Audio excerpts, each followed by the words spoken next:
जब हम किसी को कहते हैं ये दोषी है, तो एक आंगली तो दिखाते हैं दूसरे की तरफ, 3 आंगली तुम्हारे तरफ रहता है, देखो तुम 3 गुना दोषी हो, ऐसे कहते हैं ना, तुम दोषी हो, माने 1 गुना तुम हो, 3 गुना ये 3 आंगली तुम्हारे तरफ रहता है, तुम 3 गुना दोषी हो, है ना। तो हम लोग दूसरे का दोष देखते हैं, ये सबसे बड़ा दोष है। हमारे गुरुजी कहते थे दूसरे का दोष दर्शन ही सबसे बड़ा दोष है। जितना चारित्रिक दोष है साधक के लिए, साधारण के लिए नहीं, साधारण मनुष्य में तो नाना प्रकार दोष है, दोष अंतहीन दोष, तो दोष है दोष, गुण कहाँ हुआ। लेकिन साधु के लिए बोलते हैं सबसे बड़ा दोष है दूसरे का दोष दर्शन करना। हमारा गुरु जी कहते हैं साधु दोष क्यों देखेगा, वो अपना दोष देखेगा हर स्थिति में। मोह से कौन कुटिल खल कामी, जाहे तन दियो ताहे बिसरायो, ऐसा निमक हरामी। मोह सम कौन कुटिल खल कामी, क्या है साधु? साधु जो होता है वो जो साधु स्वभाव और हर स्थिति में अपना दोषानुसंधान करते हैं। ओहो हम में ये दोष, ओह हर स्थिति में ओहो हो हम में ये दोष, ओहो हम में ये दोष, और दूसरा का गुण दर्शन करते हैं। आहा इनके अंदर ये गुण अच्छा है, आहा ऐसे गुण अगर हम में होता, आहा इनमें ये गुण अच्छा है। सब गुणानुसंधान करते हैं, सब मनुष्य के भीतर, सब प्राणियों के भीतर गुणानुसंधान करते हैं। ये बहुत कृपा के लक्षण है। जब कृपा होती है तब जाके ऐसे मानसिकता होती है, जब तक कृपा नहीं तब तक ऐसे मानसिकता संभव नहीं है। हम लोग क्या करते हैं, विपरीत हर स्थिति में अपना गुणानुसंधान करते हैं। अरे ये तो साधु है, हम गृहस्थी होने से हम लोग क्या भजन नहीं करते हैं, हम लोग क्या त्यक्ति शिक्षा, हम लोग भगवत अनुशीलन नहीं करते हैं, ये लोग ऐसे ही है। और हम देखते हैं यार ये तो गृहस्थी है, ये क्या भजन करता है, हम लोग त्यागी हैं, जंगल में रहते हैं, हम लोग कितना भजन से सबके हमको प्रणाम करते हैं, आदर करते हैं, कितना खाती है ऐसा है। तो ऐसे मानसिकता जब तक है तब तक समझना चाहिए अभी हम पर कृपा नहीं बरस रही है। माने बरस तो रही है लेकिन वो कृपा हमारे अंदर प्रवेश नहीं कर पा रही है। क्यों? नहीं, अभिमान के कारण। जब तक अहंकार है तब तक कृपा अनुभव होना संभव नहीं है। जब जाके विनम्रता आती है, हर स्थिति ठोकर खाते खाते जब जाके महत कृपा से उसको ये बोध होता है जो वास्तविक बहुत सारे दोषों का कारण मैं हूं, तब जाके लज्जित होना शुरू हो जाता है। हर स्थिति में लज्जित होता है, दूसरे का गुण दिखता है, अपना दोष दिखता है। ओहो हम में ये दोष, भीतर भीतर ओहो, और लज्जित होता है। ची ची ची ची ची, हम साधु कहलाते हैं, देखो हमारे अंदर ये दोष, और हम साधु कहते हैं क्या कह रहे हैं, ये क्या कह रहे हैं, हमारे अंदर ये दोष। हे प्रभु, हे प्रभु, हे दयामय करुणामय रक्षा करो प्रभु, हमको निर्दोष करो, निर्दोष करो। लज्जित होते हैं, बहुत लज्जित होते हैं, जब तक मुंह दिखाने में भी लज्जा होती है। ये कृपा के लक्षण है। और जब तक घमंड है, कृपा जब तक वर्षित नहीं हो रही है, अहंकार के कारण कृपा अनुप्रवेश नहीं कर पा रही है, तब तक तो क्या दिखते हैं, हम तो साधु हैं, हम बड़े साधु हैं, हमको कितना मान्यता है, सब लोग इतना मानते हैं, कितना बात कहते हैं, हमारे प्रशंसा करते हैं। लेकिन ये तो लज्जा का विषय है। साधु जो होते हैं अपने प्रशंसा से लज्जित होते हैं। दोष दर्शन करने से कोई अगर दोष दिखा देता है तो प्रसन्न हो जाता है, वाह ये हमारा मित्र है, देखो हमारा दोष को ये निकाल रहे हैं, अच्छा है, ये हमारे मित्र है, ये हमारे मित्र है।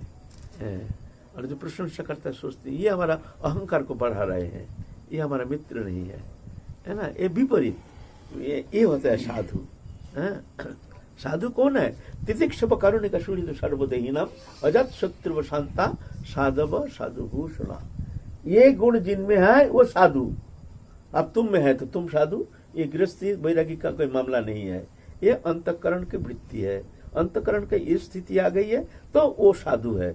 चाहे कोई भी स्थिति में रहे, अब बालक हो चाहे वृद्ध हो, वृद्ध हो चाहे वयकनिष्ठ हो, गृहस्थी हो चाहे बैरागी हो, ये गुण है तो साधु है, नहीं तो साधु नहीं। तितिक्षु हर्ष विषाद मान अपमान शीत उष्ण सुख दुख लाभ हानि, इसमें समचित्तता, सहनशीलता।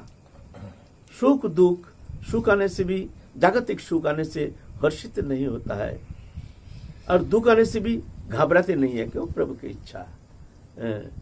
सुख दुख समूह कृत्या लबालब जय जय तत् युद्धाय जुज्जश्च नैव पापम अवाप्स्यसि। सुख दुख का समभाव कर लेना, सुख आने से उसको आदर नहीं करना, दुखेषु अनुद्विग्न मना सुखेषु विगतस् प्रिया।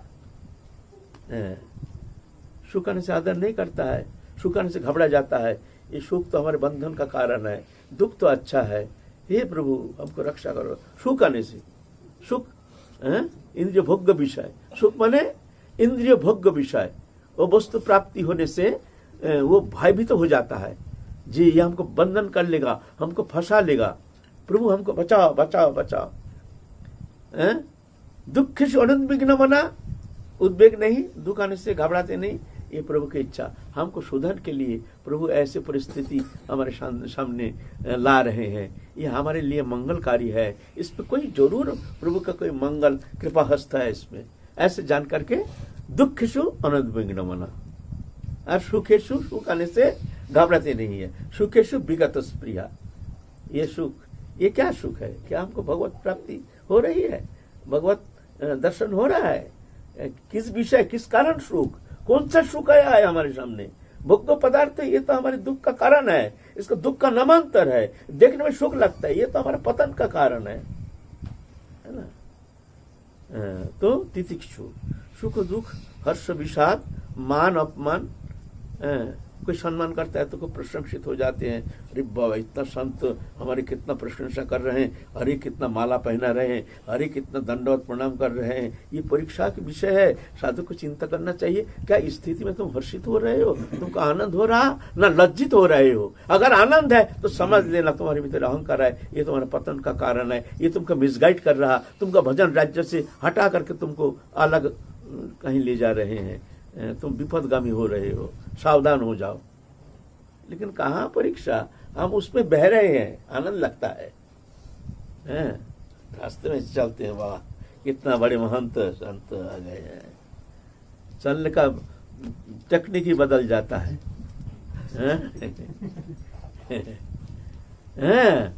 तो ऐसी बात है ना, ये परीक्षा के विषय। दूसरों कोई कहेंगे आप बड़े संत हैं और आप फूल गया, गोल हो गया, गोल मटोल हो गया, ऐसा नहीं, लज्जित होना चाहिए। छी छी छी छी छी, अभी भी हमारा भगवत दर्शन नहीं हुआ, अभी भी मन में कामना का स्रोत बह रही है, अभी हमारे अंदर मान प्रतिष्ठा सुख निविष्ठा, इसको हम पोषण कर रहे हैं और हमको साधु कह रहे हैं, हम उसमें हर्षित हो रहे हैं। हमारे मानव जीवन का सवाल है, दिन बीते जा रहा है, हम इसी में मस्ती में हम दिन व्यतीत तो कर रहे हैं, निर्लज्ज होकर के, हम में कोई लज्जा नहीं। तो तितिक्षु कारुणिका, कारुणिका माने सब प्राणियों के प्रति सद्भावना, सबके मंगल के लिए हृदय में ऐसे इच्छा कामना, हे प्रभु सबका भला करो। कारुणिका, दूसरे का दुख देख करके उस दुख दूर करने का नाम करुणा। करुणा किसे कहते हैं? दूसरा का दुख देख करके, दूसरा माने निर्विशेष, हमारे प्रियजन का दुख देख करके दुख दूर करने के लिए तो हमारी इच्छा होती है, वो नहीं जो हमको देश करते हैं उसका भी, वो दुख देख करके हमारे हमको देश करता है, लेकिन वो भी दुखी है तो वो दुखी हो, ये बेचारा बहुत दुखी है, ऐसे भावना निर्विशेष। कारुणिक इसको कहते हैं करुणा, दूसरे का दुख देख करके उस दुख दूर करने का जो इच्छा, उसको कहते हैं करुणा। एक करुणा का बहिर्प्रकाश जो है उसको कहते हैं दया। दया दिखता है, करुणा दिखता नहीं है। करुणा जब क्रियाशील होती है तो उसको दया कहते हैं, और बड़ा दयालु है, उनके अंदर करुणा है इसीलिए हमको दया दिखता है। दया है बहिर्प्रकाश और अंत प्रकाश है करुणा। बहिर्प्रकाश दया, अंत प्रकाश करुणा। तितिक्षव कारुणिक सुहृद सर्वदेही नाम, सब जीव प्राणी मात्र सबके सुहृद, सबको भला चाहते हैं। अजात शत्रु, जिसका कोई शत्रु है नहीं, शत्रु है नहीं, शत्रु तो मनुष्य मात्र शत्रु है, लेकिन वो किसी को शत्रु समझता नहीं है जो हमारा कोई दुश्मन है। ये है अजात शत्रु। अजात शत्रु माने कि उसको दुश्मन, भगवान कृष्ण का कितना दुश्मन था। रामचंद्र का भी बदनाम करने के लिए एक धोबी, रामचंद्र जी ये सृष्टि में अगर पहले या पीछे रामचंद्र जी के जैसे ऐसे निर्दोष कोई चरित्र संसार में ना अतीत में कोई कभी हुआ है, ना भविष्य में कभी हो सकता है। ऐसे एक चरित्र रामचंद्र। और ऐसे रामचंद्र जी उनका दोष देखने वाला बन गया, एक धोबी। तो ऐसा तो होगा। कृष्ण को तो दुश्मन से लड़ाई करते करते ब्रज लीला समाप्त हो गया, ब्रज में आने का मौका ही मिला नहीं, तो दुश्मन रहेगा। लेकिन जो साधु है वो किसी को दुश्मन मानता ही नहीं, उसका कोई दुश्मन है नहीं, वो जानता है हमारा कोई दुश्मन है नहीं। कोई दुश्मनी करता है तो जानता है ये हमारे कृतकर्म का फल है, कभी ना कभी कोई जन्म में हमने इसको दुखी किया है, उसका फलस्वरूप ये निमित्त मात्र है, कारण ये नहीं। कारण तो हमारे कृतकर्म, कारण वो नहीं, वो हमको दुखी कर रहा है, वो कारण नहीं है। हमारे कृतकर्म कारण है, जो हमने कभी इसको दुखी किया था उसका फलस्वरूप आज ये हमको दुखी कर रहा है, वो कारण नहीं है। ये निर्दोष है, ये मध्यम है, मीडियम है। अजात शत्रु शांता। शांत किसको कहते हैं? किसी भी स्थिति में चित्त विक्षेप ना होने का नाम है शांता। शांत, भला हो बुरा हो, बुरा होने से भी विक्षेप नहीं, क्योंकि हमारे अंतर जगत है, यहाँ हमारे ठाकुर जी है, यहाँ हम जगतिक कोई वस्तु कोई वातावरण यहाँ हम अनुप्रवेश करने नहीं देंगे, वहाँ हम है ठाकुर जी है। ऐसे जानकर शांत रहते हैं। कोई भी स्थिति आ जाए, परिस्थिति आ जाए, वहाँ विक्षेप होता नहीं है। कोई गाली देता है, विक्षेप नहीं। कोई आदर करता है, विक्षेप नहीं। कोई शुभ समागम होता है, उसमें हर्षित होता नहीं है, विक्षेप नहीं। और कोई वस्तु नष्ट होने से भी कष्ट नहीं, क्योंकि यहाँ ना लेना ना देना, मगन रहना। ये स्थिति जिसका हो गई है वो है शांत। नहीं तो शांत होना संभव नहीं है। शांत तभी हो सकता है लेना ना देना, मगन रहना। दुनिया का मेला, मैं हूं अकेला। ये भावना आ गई तो समझना, तब शांत हो सकता है। नहीं तो शांत होना तो सहज नहीं है। साधु भूषण, वो साधु भूषण माने समस्त सद्गुण से अलंकृत हो, और साधु ही भूषण जिनके, माने साधु भूषण माने साधु को बहुत सम्मान करने वाले हैं, साधु से बहुत प्रेम करने वाले हैं। यह है साधु भूषण, इसको कहते हैं साधु। ये गुण जिनमें वो साधु है ना। तो साधु गुण से होता है। साधु कोई पोशाक नहीं, पोशाक तो साधु का एक लक्षण है। हाँ, तिलक कंठी माला है, जटा तिलक है, बड़े बड़े बात कर रहे हैं, साधु है। ये साधु है ना, ये साधु है। यह है स्वरूप लक्षण।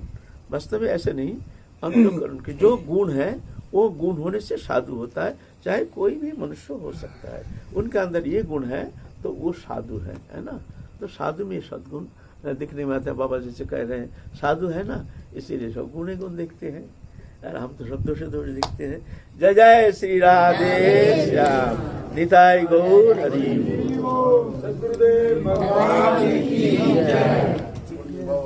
बाबा, सारी नदियां, चाहे गंगा जी हो, जमुना जी हो, सारी नदियां समुद्र में ही जाती हैं। उनको लगता है कि मेरा कल्याण समुद्र में है, समुद्र में ही हम पूर्ण होंगे। समुद्र में दोष दिखता तो गंगा जमुना सब समुद्र में ही जाती हैं, और वहां जाकर के वो पूर्ण होती हैं। उनका छोर खत्म होता है, ये छोर वो छोर, ये सब खत्म हो गया, वो फिर अनंत हो जाते हैं।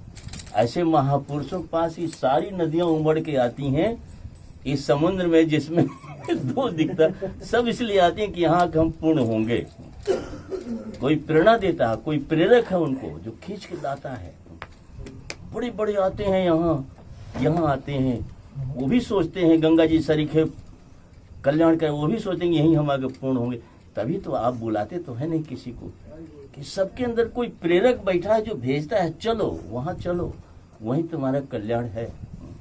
इसलिए इस समुद्र हम लोग बीच में बरकरार रहे, ताकि सारी नदियां इसमें